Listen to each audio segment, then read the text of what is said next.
بے مثال چیزیں عطا فرمائی، اور دین جس کا دن بھی دن ہے، جس کی راتیں بھی دن ہے، صبح قیامت تک اسلام کا غلبہ باقی رہے گا۔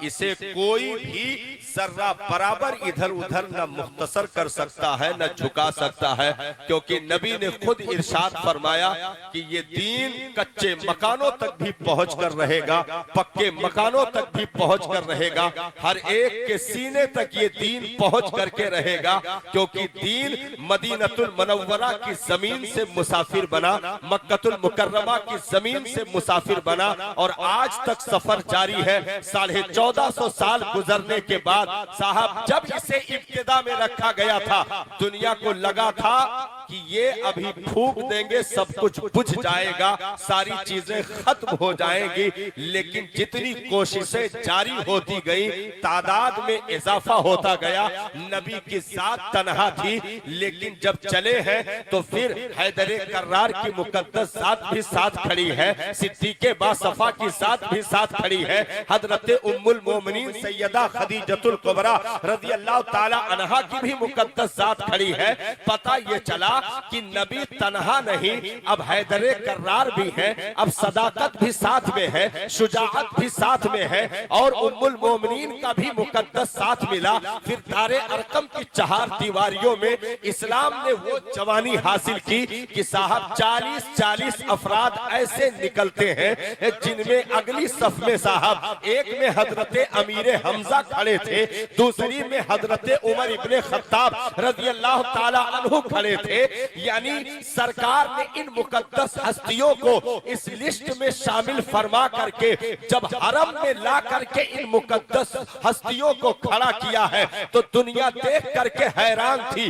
ہر کوئی یہی کہہ رہا تھا کوششیں تو کر رہے ہیں لیکن وجہ کیا ہے؟ کل 39 تھے آج 40 کیسے بن گئے؟ آج 40 ہے کل 45 کیسے بن گئے؟ آخر یہ چلتے چلتے پھر 313 کیسے بن گئے؟ تو صاحب یہی آواز آ رہی تھی، پھونکوں سے یہ چراغ بجھایا نہ جائے گا، پھونکوں سے یہ چراغ بجھایا نہ جائے گا۔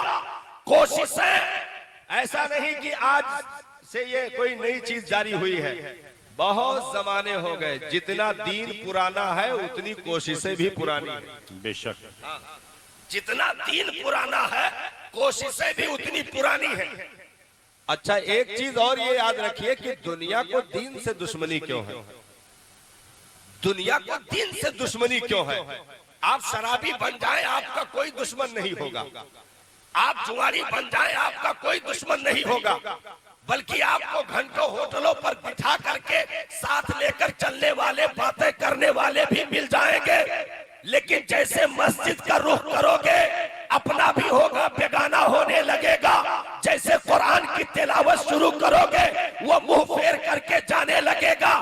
آخر دین سے دشمنی کیوں ہے؟ تو سنو، دین کی سیکورٹی ہٹانے کے بعد بندہ دنیا میں کسی بھی چیز سے اپنے وجود کو اپنی نسلوں کو بچا نہیں سکتا ہے۔ اگر دین کی سیکورٹی ہے تو بیٹی کی حیا بھی محفوظ ہے، بیٹے کی جوانی بھی محفوظ ہے، اولادیں بھی محفوظ ہے، نسلیں بھی محفوظ ہے، بستی بھی محفوظ ہے۔ اگر دین کی سیکورٹی ہٹی تو یہ دنیا زندہ چبا جائے گی، کسی کو خبر نہ ہوگی۔ اس لیے یہود و نصارہ کل بھی طاق میں تھے کہ دین ہٹاؤ، انہیں شرابی بنا دو، انہیں جواری بنا دو، لیکن سلام ہو آمینہ کے لال پر وہ سیکورٹی دے دی ہے کہ قیامت تک کوئی مائی کا لال ان دیواروں میں سید نہیں لگا سکتا ہے۔ جن دیواروں کو صداقتوں، سخاوتوں، عدالتوں کی تمام تر پختہ کاروں سے تیار کیا گیا ہے، اسلام تیری نفس نہ ڈوبے گی حشر تک، تیری رگوں میں خون ہے رواں 4 یار کا۔ نعرہ تکبیر۔